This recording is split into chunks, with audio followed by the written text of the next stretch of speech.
चला तर मुलांना सुरुवात करूया. आपण जे ॲक्टिव्हिटीच्या माध्यमातून कोणते प्रश्न आहेत आपण ते बघूया.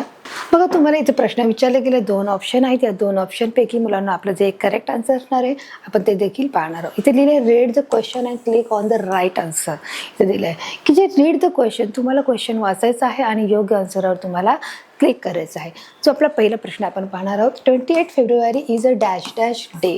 जो 28 फेब्रुवारी आहे तो कोणता दिवस आहे? मग इथे त्यांनी तुम्हाला 2 ऑप्शन दिले, रिपब्लिक डे का नॅशनल सायन्स डे.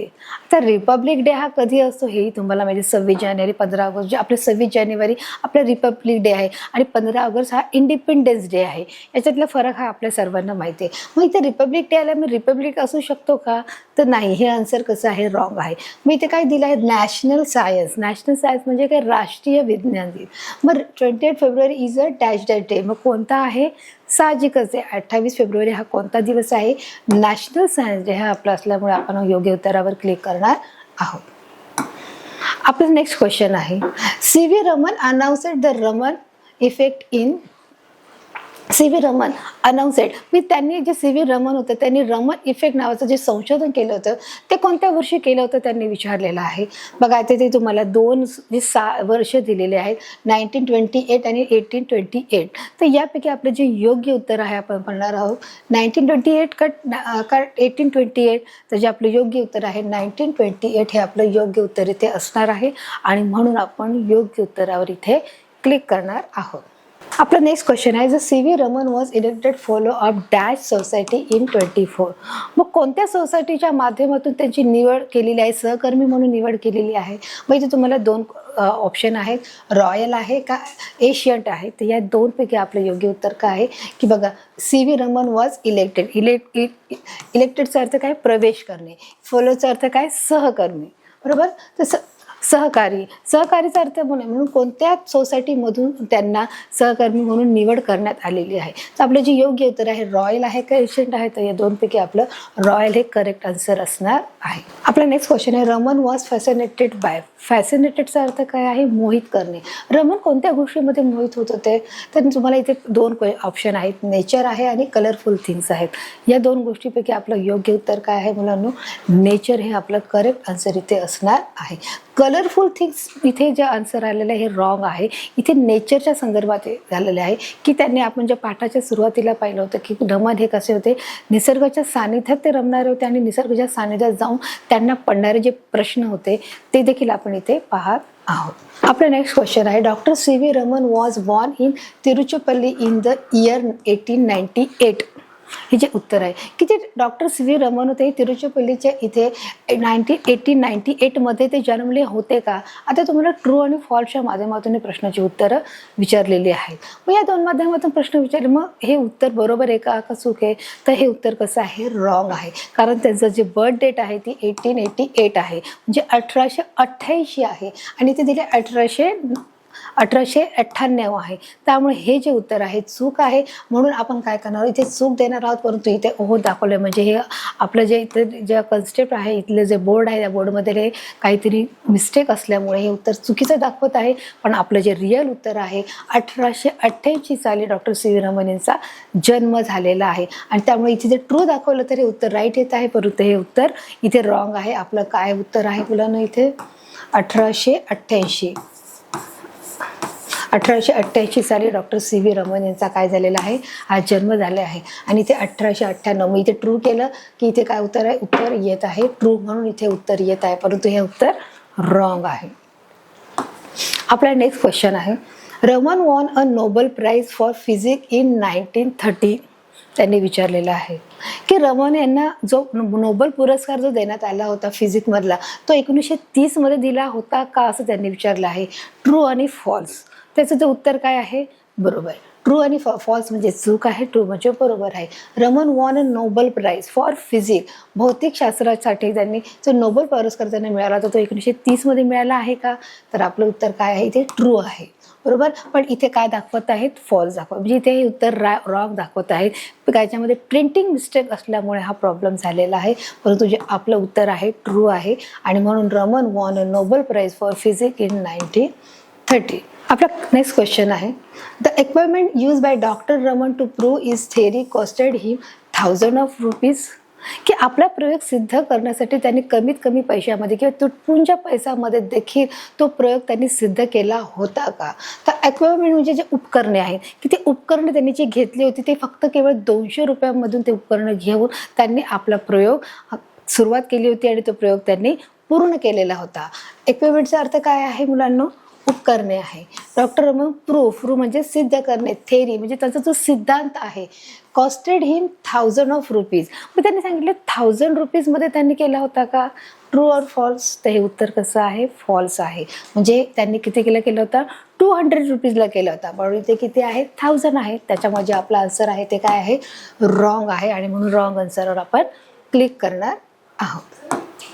सो आपला नेक्स्ट क्वेश्चन आहे, doctor Raman carried out a research in optic and science of light. जो डॉक्टर रमन होते त्यांनी जो रिसर्च केला होता, जे संशोधन केलं होतं optic and science of light. ऑप्टिकचा अर्थ काय सांगितलं आहे? प्रकाश आहे. अँड सायन्स ऑफ लाईट जो प्रकाशचा लाईट आहे. मग त्यांनी जो रिसर्च केला होता का? तर ट्रू ऑर फॉल्सच्या माध्यमातून जे आपलं प्रश्न उत्तर आहे ट्रू आहे की खरंच त्यांनी काय केलं होतं? हा संशोधन केलं होतं. हे आपलं करेक्ट आन्सर असणार आहे. तर अशा प्रकारे आपण ॲक्टिव्हिटीच्या माध्यमातून मुलांना हा आपण प्रश्न इथे घेतलेला आहे. आता आपण पुढे पाहणार आहोत जे गेम, टेस्ट आणि क्वेश्चन आन्सरच्या माध्यमातून कोणती प्रश्न आहेत ती देखील बघण्याचा प्रयत्न करणार आहोत. तर मुलांना आता आपण पाहणार आहोत गेमच्या माध्यमातून कोणते प्रश्न विचारले ते देखील आता आपण बघण्याचा प्रयत्न करूया. चला तर सुरुवात करूया. आपण ह्या सर्व गेमपैकी आपण पाहणार आहोत मुलांना जो क्रिकेटचा गेम आहे त्या माध्यमातून कोणते प्रश्न विचारले ते देखील बघायचा प्रयत्न करूया. आपला पहिला प्रश्न आहे, how are great scientific mind. की जे सायंटिस्ट लोकांचं जे माइंड आहे ते कशा प्रकारचं आहे? हाऊ आर ग्रेट सायंटिस्ट, जे महान वैज्ञानिक आहे त्यांचं जे मन आहे ते कशा प्रकारचं आहे असं त्यांनी ते विचारलं आहे. तर आपल्याला 4 पर्याय आहेत. या 4 पर्याय आधी आपण वाचणार आहोत आणि 4 पर्यायापैकी आपलं एक करेक्ट आन्सर असणार आहे त्यावर आपण क्लिक करणार आहोत. चला तर आपण वाचूया. जे फर्स्ट आहे आर क्युरियस, सेकंड आहे are restless with questions, third आहे आर लाईक फ्री बर्ड का आर फिल्ड विथ फिअर. आता या चारींचा आपण अर्थ समजून घेणार आहोत. आपण पाहणार आहोत आर क्युरियस म्हणजे आपण आपल्याला म्हणजे उत्कंठा लागते की पुढे काय होणार आहे, आपल्याला क्युरियोसिटी लागते, त्यालाच आपण काय बोलणार आहोत? उत्कंठ असे बोलणार आहोत. ते सेकंड आहे आर रेस्टलेस विथ क्वेश्चन्स म्हणजे काय आहे की विदाऊट न थकता जे आपल्याला रेस्टलेस म्हणजे आपण काय बोलतो की न आराम करता किंवा न थकता आपल्याला जे पडणारे जे प्रश्न आहेत ते असं बोलणार आहोत. आर लाईक फ्री बर्ड जे थर्ड आहे की जे मुक्त संचार करणाऱ्या पक्षासारखं आहे का? आणि आर फिल्ड विथ फिअर की ते पूर्ण भीतीने भरलेलं आहे का? तर या 4 पैकी आपलं एक करेक्ट आन्सर काय असणार आहे मुलांना की हाऊ आर ग्रेट सायंटिफिक माइंडचं याचं जे करेक्ट आन्सर असणार आहे की आर क्युरियस म्हणजे फार आपण बोलतो ना उत्कंठ आहे की क्युरियोसिटी आहे, उत्सुकता ज्याला आपण बोलतो त्याला क्युरियसचा अर्थ काय आहे? उत्सुकता आहे. आर रेस्टलेस विथ क्वेश्चन्स म्हणजे काय आहे मुलांना की ते आपलं जे माइंड आहे ते रेस्टलेस आहे, ते आराम न करता प्रश्न विचारणार आहे. या 4 पैकी आर लाईक फ्री बर्ड असू शकत नाही. हे मुक्त संचार करणाऱ्या पक्षासारखं नाही आहे. आर फिल्ड विथ फिअर तर अजिबात नाही आहे. पूर्ण भीतीने भरलेलं आहे का? तर नाही. ते दोन्ही ऑप्शन आपले कॅन्सल असणार आहे. आर क्युरियस काय आहे की हे उत्सुकता आहे, परंतु जे आपलं जे करेक्ट आन्सर असणार आहे आर रेस्टलेस विथ क्वेश्चन की न थकता न दमता आपल्याला जे पडणारे जे प्रश्न आहेत ते सतत प्रश्न पडत असतात आणि तेव्हा कुठे ग्रेट सायंटिस्ट म्हणजे मोठ्या वर्ष शास्त्रज्ञ आहे ते बनू शकतात. म्हणून ते आपलं करेक्ट असणार आहे how are great scientific minds जे महान शास्त्रज्ञ आहे त्यांचं मन कसं आहे? आर रेस्टलेस विथ क्वेश्चन, न थकता न विश्रांती करता त्यांना हे नेहमी प्रश्न पडलेले असतात. रेस्टचा अर्थ काय आहे? विश्राम करणे. रेस्टलेस म्हणजे असं काय आहे? विश्रांती न करता त्यांच्या मनामध्ये काय असतात? हे सतत प्रश्नांची काय असते? भरती चाललेली असते. आणि म्हणून जे ग्रेट सायंटिफिक माइंडचं आपलं करेक्ट आन्सर असणार आहे आर रेस्टलेस विथ क्वेश्चन हे आपलं करेक्ट आन्सर असणार आहे. म्हणून आपण योग्य आन्सरवर आपण क्लिक करणार आहोत. नेक्स्ट क्वेश्चन आहे व्हॉट इज ऑप्टिक. ऑप्टिक काय आहे असं त्यांनी विचारले. तुम्हाला 4 इथे तुम्हाला ऑप्शन आहेत. फर्स्ट आहे the science of metallurgy, the second आहे the science of nature, third आहे the science of light and the science of astronomy. तर या चारपैकी आपलं योग्य उत्तर काय बघा. इथे सांगले व्हॉट इज ऑप्टिक. ऑप्टिकचा अर्थच आपलं आपल्या फिजिक्सच्या लँग्वेजमध्ये आपण त्याला काय बोलणार आहोत मुलांनो. ऑप्टिक म्हणजेच काय आहे, प्रकाश आहे. मग व्हॉट इज ऑब्जेक्ट. ऑब्जेक्टचं मिनिंग काय म्हणजे काय आहे ऑब्जेक्ट. ऑप्टिक्स त्यांनी विचारलं आहे. तर सायन्स ऑफ मेट्रोलॉजी आहे का. तर सेकंड सायन्स ऑफ नेचर आहे का, विज्ञानाचं ते नैसर्गिक दृष्टिकोन आहे का. तर सायन्स ऑफ लाईट म्हणजे विज्ञानाचा तो प्रकाश आहे का. तर सायन्स ऑफ ॲस्ट्रॉनॉमी आहे का. तर या चारपैकी आपलं जे योग्य उत्तर आहे ते मुलांना आपलं तर सायन्स ऑफ लाईट आहे. What is optic. तर ऑप्टिकचं काय आहे मुलांना, प्रकाशध्वनी आहे. ऑप्टिकचं मिनिंग काय आहे, प्रकाशध्वनी आहे. तर त्याचं मिनिंग काय आहे फिजिक्सच्या लँग्वेजमध्ये. तर सायन्स ऑफ लाईट हे आपलं करेक्ट आन्सर असणार आहे आणि म्हणून आपण योग्य उत्तरावर क्लिक करणार आहोत. तर आपलं थर्ड क्वेश्चन्स आहे C V. Raman announce the Raman effect in. की सी.व्ही. रमन यांनी काय अनाउन्स केलं होतं की जे रमन इफेक्ट आहे की रमनाचं काय आहे, प्रभाव आहे. रमनचा प्रभाव आहे कोणत्या साली त्यांनी जे संशोधन सुरू केलं होतं की संशोधन त्यांनी केलं होतं. मग तुम्हाला इथे काही 4 ऑप्शन आहेत. त्या 4 ऑप्शनपैकी आपण आधी वाचणार आहोत. फर्स्ट आहे 1928, 1922, थर्ड आहे 1930 आणि फोर्थ आहे 1925. तर या चारपैकी 1928, 1922, 1930 आणि 1925 या चारपैकी आपले जे करेक्ट आन्सर असणार आहे मुलांना. 1930 साली त्यांना नोबेल पारितोषिक दिलं होतं. फिजिक्सच्या दृष्टिकोनातून त्यांना नोबेल पारितोषिक त्यांना जाहीर केलं होतं. त्याच्यामुळे हे आन्सर असू शकत नाही. 1922 आणि 1925 हे कुठेही पाठात आलेले नाही आहे. आपल्या पाठामध्ये 1928 साली त्यांना काय मिळालं होतं, C V. Raman announce the Raman effect. हिने काय केलं होतं, त्यांनी रमन इफेक्ट म्हणजे नावाचं ते त्यांनी संशोधन केलेलं होतं. आणि किती साली झालं, 1928. हे आपलं करेक्ट आन्सर असणार आहे आणि म्हणून योग्य उत्तरावर आपण क्लिक करणार आहोत. आपलं फोर्थ क्वेश्चन आहे doctor Raman discover that mridangam and the tabla produce more melodious sound than any other dash dash instrument. बघा डॉक्टर रमन जो प्रश्न आहे हा प्रश्न आपल्या पाठाच्या संदर्भात नाही आला आहे किंवा आपण पूर्ण पाठ रीड करताना लर्न करताना ह्या उल्लेख कुठे आला नाही. पण तरी देखील या प्रश्नाचं आता आपण आन्सर देणार आहोत. डॉक्टर रमन यांनी शोध केला आहे की जे मृदुंग जे एक वाद्य आहे and the tabla produced more than melodious. की जे टेबलपासून म्हणजे काय आहे मला नाही ते तबलाचा जसा आवाज होतो तसा टेबलपासून देखील की जसा आवाज निर्माण होतो. प्रोड्यूसचा अर्थ काय आहे, निर्माण आहे. मोर मेलोडियस साऊंड. त्याच्यापासून त्यांनी अनेक मधुर जे वाद्य ते तयार केले. Any other dash dash instrument. मग ते कोणत्या प्रकारचे इन्स्ट्रुमेंट आहेत म्हणजे जे वाद्य आहेत. मग तुम्हाला 4 आहेत. प्रिकॉशन्स आहे, ड्रम आहे, विंड आहे का स्ट्रिंग आहे. तर हे 4 पैकी आपलं योग्य उत्तर ते आपण पाहणार आहोत. आधी आपण त्याचा अर्थ समजून. स्ट्रिंग म्हणजे काय आहे, दोरी आहे, रेषा जे दोरी आहे आपण त्याला बोलू शकतो. एक मोठं दोर आहे किंवा माळ आहे. विंड म्हणजे हवा आहे. ड्रम म्हणजे जो वाद्यामध्ये वाजवला जातो तो प्रॉपर ड्रम आहे. आणि प्रिकॉशन्स म्हणजे तालवाद्य आहे की जे तालवाद्यामध्ये देखील तो कशा प्रकारचं त्यांनी जे तालवाद्य आहे की जो मधुर आवाज येत आहे. मग ड्रमचा फार मोठ्या प्रमाणात आवाज येतो. विंडचं देखील हवा आहे. त्या हवाचा असा टेबल जर तबला जसा वाजवतात तसा आवाज येत नाही. विंड, स्ट्रिंग आणि ड्रमचा आवाज येत नाही. मग मधुर आवाज कशात येतो मुलांनो, जे तालवाद्य आहे म्हणजेच काय आहे, प्रिकॉशन्स म्हणजेच काय आहे, प्रिकॉशन्स म्हणजे काय आहे, तालवाद्य आहे. आणि म्हणून जे आपलं करेक्ट आन्सर असणार आहे त्या करेक्ट आन्सरवर आपण क्लिक करणार आहोत. आपलं फिफ्थ आहे Raman won a Nobel prize for. की रमन यांना जे नोबेल प्राइज दिलं होतं ते डॅश इन 1930. त्यांना कोणत्या विषयासाठी त्यांना दिलेलं होतं. नोबेल वॉन अ नोबेल जे जिंकलेले होते पारितोषिक. कोणत्या विषयामधून ते जिंकलं होतं. तुम्हाला 4 पर्याय आहेत. बायोलॉजी आहे, केमिस्ट्री आहे, मॅथ्स आहे का फिजिक्स आहे.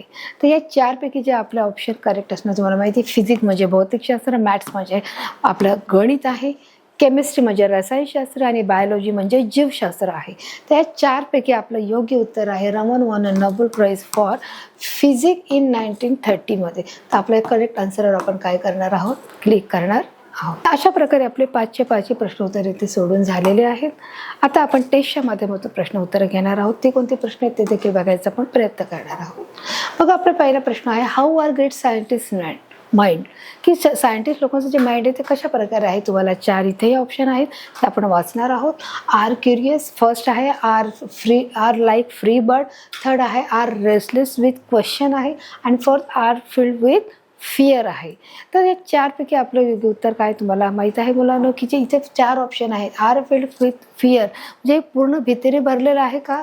Second, are restless with questions म्हणजे हे आराम न करता फक्त प्रश्न विचारणारं आहे का? Third, are like free bird हे मुक्तपणे संचार करणारं आहे का? आणि चौथा आहे आर क्युरियस म्हणजे हे आपली उत्कंठा वाढवणारं आहे का? तर या चारपैकी आपलं जे योग्य उत्तर आहे म्हणून आर रेस्टलेस विथ क्वेश्चन. आपलं काय बोलणार आहोत? The greatest scientist mind are restless with question हे आपलं करेक्ट आन्सर असणार म्हणून योग्य आन्सर आपण क्लिक करणार आहोत. आपला नेक्स्ट क्वेश्चन आहे, Raman won Nobel prize for dash dash in 1930 की नोबेल प्राइज रामन यांना कधी मिळालं होतं, कोणत्या गोष्टीमध्ये मिळालं होतं? सब्जेक्टमध्ये बायोलॉजी आहे, मॅथ्स आहे, केमिस्ट्री आहे आणि फिजिक्स आहे. तर यापैकी आपलं योग्य उत्तर काय आहे? राईट, आपलं योग्य उत्तर आहे फिजिक्स आहे. बायोलॉजी म्हणजे तुम्हाला सांगितलं आहे जीवशास्त्र आहे, मॅथ्स म्हणजे गणित आहे, त्याचप्रमाणे मुलांना आपण पाहिलं केमिस्ट्री म्हणजे रसायनशास्त्र आहे आणि फिजिक्स म्हणजे भौतिकशास्त्र आहे. आणि म्हणून आपलं जे करेक्ट आन्सर आहे Raman won Nobel prize for physics in 1930 आपलं करेक्ट आन्सर असणार आहे म्हणून करेक्ट आन्सर आपण क्लिक करणार आहोत. आपला नेक्स्ट क्वेश्चन आहे, C V Raman announce the Raman effect is. C V Raman यांनी अनाऊन्स केलं आहे की जे रमन प्रभावी रमन इफेक्ट नावाचं त्यांनी काय केलं आहे? संशोधन केलेलं आहे. मग ते कोणत्या साली केलेलं आहे त्यांनी बघा, इथे तुम्हाला 4 ऑप्शन दिले आहेत. फर्स्ट आहे 1928, सेकंड आहे 1930, थर्ड आहे 1922 आणि फोर्थ आहे 1925. तर या चारपैकी आपलं योग्य उत्तर ते काय असणार आहे मुलांना, की जे योग्य उत्तर आहे 1928 साली the C V Raman announce the Raman effect in 1928 हे आपलं करेक्ट आन्सर असणार आहे. आपण नेक्स्ट बघणार आहोत, व्हॉट इज ऑप्टिक्स त्याने विचारलं आहे. ऑप्टिक काय आहे? तुम्हाला बघा इथे 4 पर्याय आहेत, आपण ते आधी वाचणार आहोत. द फर्स्ट आहे the science of metallurgy, the second आहे the science of light, third आहे द सायन्स ऑफ नेचर आणि फोर्थ आहे द सायन्स ऑफ ॲस्ट्रॉनॉमी. या चारपैकी जे भौतिक भाषेमध्ये किंवा ते ऑप्टिक्स जो शब्द आहे त्याला दुसरा शब्द कोणत्या अर्थाने आपण घेत आहोत, तर आपल्याला समजेल अशा भाषेमध्ये घ्यायचा आहे, तर तो कोणता आहे मुलांनो? तर सायन्स ऑफ लाईट हे आपलं करेक्ट आन्सर असणार आहे. म्हणजे काय आहे म्हणून सायन्स ऑफ लाईट म्हणजे काय? विज्ञानाचा प्रकाश हे आपलं इथे करेक्ट आन्सर असणार आहे. बाकीचे तिन्ही ऑप्शन आपले याच्यामध्ये वगळणार आहेत आणि जे आपलं आहे द सायन्स ऑफ नेचर असणार नाही आहे, द सायन्स ऑफ ॲस्ट्रॉनॉमी नाही आहे आणि द सायन्स ऑफ मेटलर्जी देखील असणार नाही. आपण करेक्ट आन्सरवर इथे क्लिक करणार आहोत. What is optic? ऑप्टिक म्हणजे means the science of light म्हणजे काय आहे? प्रकाशाचा तो ध्वनी आहे. फिजिक्सच्या लँग्वेजची जी भाषा आहे ती इथे आपण काय करत आहोत? सोप्या भाषेमध्ये आपण सांगत आहोत. आपला नेक्स्ट क्वेश्चन आहे, doctor Raman discover that mridangam and tabla produce more melodious sound than any other dash instrument. की डॉक्टर रमन यांनी जे शोधलं आहे की त्याच्यामध्ये जो तबल्यासारखा जो आवाज जो प्रोड्यूस होतो, पण त्याच्यासारखा जो मधुर आवाज अजून कोणत्या वाद्यामध्ये होत आहे? मग इथे तुम्हाला 4 पर्याय आहेत, प्रिकॉशियन्स, विंड, ड्रम आणि स्ट्रिंग.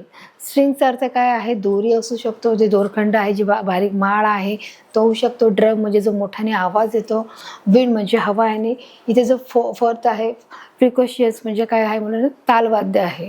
तर हे 4पैकी जे तबल्यासारखं जे मेलोडियस म्हणजे मधुर आवाज कशामध्ये येतो? ड्रममध्ये तर येऊ शकत नाही, ड्रम हा मोठ्याने आवाज करतो आहे. जी दोरी आहे स्ट्रिंग म्हणजे जो हलका आवाज आहे त्यासाठी विंड म्हणजे हा देखील काय आहे? बारीक आवाज आहे. मग मोठा आवाज कशात आहे म्हणून की जो मधुर आवाज येत आहे तो काय आहे? फ्रिक्वेन्सीमध्ये येतोय म्हणजे तालवाद्यामधून येतोय आणि म्हणून आपल्या इथे करेक्ट आन्सर असणार आहे. अशा प्रकारे आपले टोटल क्वेश्चन 5 होते, अटेम्प्ट क्वेश्चन 5 आणि आपलं करेक्ट आन्सर 5. रॉंग आन्सर आपलं एकही आलेलं नाही आहे. तर चला तर मुलांना आता आपण क्वेश्चन आन्सरच्या माध्यमातून काही प्रश्न घेऊया. काही लघुत्तरी प्रश्न आहेत आणि काही दीर्घोत्तरी प्रश्न आहेत. ती कोणत्या प्रकारचे प्रश्न विचारले ते देखील बघण्याचा आपण प्रयत्न करूया. जो आपला पहिला प्रश्न आहे, why are the great scientific mind is restless. त्यांनी सांगितलं की का बरं जे महान शास्त्रज्ञ आहेत त्यांचं मन जे आहे ते न थकता हे प्रश्न विचारणारं आहे मुलांना, असं त्यांनी ते प्रश्न विचारलेला आहे. तर अशा प्रकारे त्यांनी इथे आपल्याला प्रश्न विचारला की जी सायंटिस्ट असतात त्यांच्या मनात अनेक प्रश्न विचारले असतात की वाय दिस डज हॅपन, की हे अशी का गोष्टी ह्या घडलेल्या असतात. बघा आपण इथे पाहणार आहोत, the great scientist mind are restless, की जे महान शास्त्रज्ञ आहेत त्यांचे हे जे विचार आहेत ते थांबत नाहीत आणि त्यांच्या विचारांची भरती चालू असते. त्यांचं मन न न थकता ते काम करत असतात, प्रश्न विचारतात, बिकॉज दे कीप आस्किंग. कारण त्याच्याजवळ नेहमी प्रश्न ठेवलेले असतात, त्यांचे प्रश्न नेहमी असतातच की व्हाय डज दिस हॅपन, की असं का घडत आहे, व्हाय डज दिस हॅपन, एक गोष्ट अशी का घडत आहे, can I make it be better, की ही गोष्ट अजून चांगली होऊ शकते का, त्याचप्रमाणे or what more can this do, आणि अजून अधिक चांगलं काही होऊ शकतं का. अशा प्रकारचे बरेचसे प्रश्न इथे आपल्याला म्हणजे जे ग्रेट सायंटिस्ट आहेत त्याच्या मनामध्ये हे न थकता काय करत असतात, हे प्रश्न नेहमी त्यांच्या जवळ असतात की ही गोष्ट अशीच का घडते, या गोष्टीला हेच कारण काय आहे, मग पाणी निळच का दिसत आहे, पाणी चमकतच का आहे, सफरचंद झाडावरून खालीच का पडत आहे, वाफेमधून जर इंजिन येत आहे मग वाफेमधून जर पाण्याच्या भांड्यातून वाफ येत आहे म्हणजे त्या वाफेमधून पाण्यातून वाफ का येत आहे, म्हणजे असे अनेक जे प्रश्न आहेत ते शास्त्रज्ञांना पडलेले असतात. म्हणून त्यांचं जे मन असतं हे नेहमी काय आहे, विचाराने हे भरलेलं असतं, आणि म्हणून ते कसे आहेत, ते ग्रेट सायंटिस्ट आहेत, म्हणजे ते महान वैज्ञानिक आहेत. आपला सेकंड क्वेश्चन आहे, according to Raman what are the qualities of a good scientist, की जे डॉक्टर रमन आहेत त्यांच्यामध्ये गुड क्वालिटीज कोणत्या आहे, म्हणजे चांगले गुण हे कोणत्या प्रकारचे आहेत, बघा आता आपण इथे पाहणार आहोत. According to Raman a good scientist should not be confined to laboratories to solve scientific problems, म्हणजे जे एक according to Raman a good scientist, म्हणजे त्याच्या मतानुसार जे डॉक्टर रमन आहेत त्यांच्यामध्ये एक चांगल्या प्रकारच्या गुणांची ही पात्रता होती, चांगले गुण त्यांच्यामध्ये होते, की ज्यांनी कमीत कमी पैशामध्ये देखील त्यांनी त्यांचे उपकरण त्यांनी काय केलं होतं, विकत घेतलं होतं, आणि त्यांची जी थेअरी होती, त्यांचा जो सिद्धांत होता तो सिद्धांत त्यांनी तिथे मांडलेला आहे, आणि तो प्रूफ देखील केलेला आहे. त्यांच्यामध्ये एक चांगल्या प्रकारची क्वालिटी होती. सेकंडली आपण पाहणार आहोत, he should search around himself and find those answer in according with nature, की त्यांचं जे प्रश्न जे उकललं होतं त्या प्रश्नाचं नेहमी जे आन्सर आहे ते नैसर्गिकदृष्ट्या विज्ञानाच्या दृष्टिकोनातून ते बघत असेल. He should have a questioning mind with scientific approach, की त्यांचे जे प्रश्न असतो ते नेहमी वैज्ञानिक दृष्टिकोनाच्या माध्यमातून ते प्रश्न सोडवायचा हे प्रयत्न करत असतात, आणि म्हणून त्यांनी सांगितलंय की त्यांच्याकडे ही गुड क्वालिटी होती. कोणती क्वालिटी होती, की प्रत्येक प्रश्नाला हा सायंटिफिक काय रिझन आहे हे बघण्याची त्यांची दृष्टिकोन होती. तुम्हाला समजले मुलांनो, इथे आपण काय पाहतो, according to Raman a good scientist should not be confined to laboratory to solve scientific problem, की जे वैज्ञानिक दृष्टिकोनाचे जे प्रॉब्लेम्स आहेत, की सायंटिफिक प्रॉब्लेम म्हणजे काय, वैज्ञानिक समस्या ज्या आहेत त्या देखील ते कशा प्रकारे त्यांनी त्या हँडल आपण करू शकतो याचं त्याने एक उत्तम उदाहरण देखील त्यांनी दिलेलं आहे. He should search around himself, ते काय म्हणत आहे की तुम्ही स्वतःभोवती फिरून बघा आणि and find those answer in according with nature, आणि निसर्गाच्या मदतीने ते प्रश्न सोडवण्याचा काय करा, प्रयत्न करा. He should have a question, तुम्हाला हे प्रश्न पडले पाहिजेत, and mind with scientific approach, आणि तुम्ही त्याची उत्तरं ही वैज्ञानिक दृष्टिकोनातून शोधली पाहिजेत, किंवा तुम्ही त्या गोष्टीचा विचार करणं हे गरजेचं आहे. अशा प्रकारे जे आपलं जे सेकंड आन्सर आहे, तर Raman what are the qualities of good scientist, अशा प्रकारे त्यांचे जे गुड क्वालिटीज त्यांच्यामध्ये होत्या, त्या गुड क्वालिटी आपण इथे सादर केलेल्या आहेत. आता आपल्याला थर्ड क्वेश्चन आहे, what does the word mucilage means, की याचा अर्थ काय आहे, म्हणून याचा अर्थ काय आहे, इट इज अ शॉर्ट मनी, म्हणजे काय, जे थोडीफार अमाऊंट आहे, जी शॉर्ट अमाऊंट आहे, जी छोटीशी रक्कम आहे, त्या रकमेला आपण काय बोलत आहोत, मेसेले बोलत आहोत. बघा, it is a word use, म्हणजे हा जो शब्द उपयोगात करण्यात आला आहे, टू इंडिकेट, म्हणजे हा दाखवत आहे, संबोधित करत आहे, अ व्हेरी स्मॉल अमाऊंट, म्हणजे काय, खूप छोट्या रकमेबद्दलची ते काय करत आहेत, इंडिकेट करत आहेत. इंडिकेटचा अर्थ काय आहे, संबोधणे आहे किंवा दर्शवणे आहे. आपला फोर्थ क्वेश्चन आहे, was Raman interested in arts, की डॉक्टर रमन यांना आर्ट्समध्ये उत्साह होता का. इंटरेस्टेड म्हणजे आपण काय बोलू शकतो की त्यांना त्यांच्यामध्ये आवड होती का. इंटरेस्टचा अर्थ आहे आवड असते, तर त्यांना आर्ट्समध्ये आवड नव्हती. त्यांना कशात आवड होती, त्यांना सायन्समध्ये आवड होती, त्यांना नेचरमध्ये आवड होती. बघा, no he was interested in science, he was interested in science, म्हणजे त्यांना नाही की त्यांना सायन्स विज्ञानाबद्दलची आवड होती. हे आपलं करेक्ट आन्सर असणार आहे. आपला नेक्स्ट क्वेश्चन आहे, what does one have to do prove a theory scientifically. बघा ती कशा प्रकारे त्यांनी त्यांचा जो सिद्धांत आहे तो त्यांनी सिद्धांत म्हणजे मांडण्याचा किंवा तो पूर्ण करण्याचा त्यांनी तो वैज्ञानिक दृष्टिकोनातून तो पूर्ण करण्याचा प्रयत्न केलेला आहे. कोणता बघा आता आपण पाहणार आहोत. He has to conduct experiment in the laboratories, conduct research and search around himself and try to find the answer. बघा आता त्यांनी काय सांगितलं, he has to conduct experiment म्हणजे तुम्ही जे तुमचे एक्सपेरिमेंट आहात ते तुम्ही काय करून बघायचे आहेत लॅबोरेटरीमध्ये.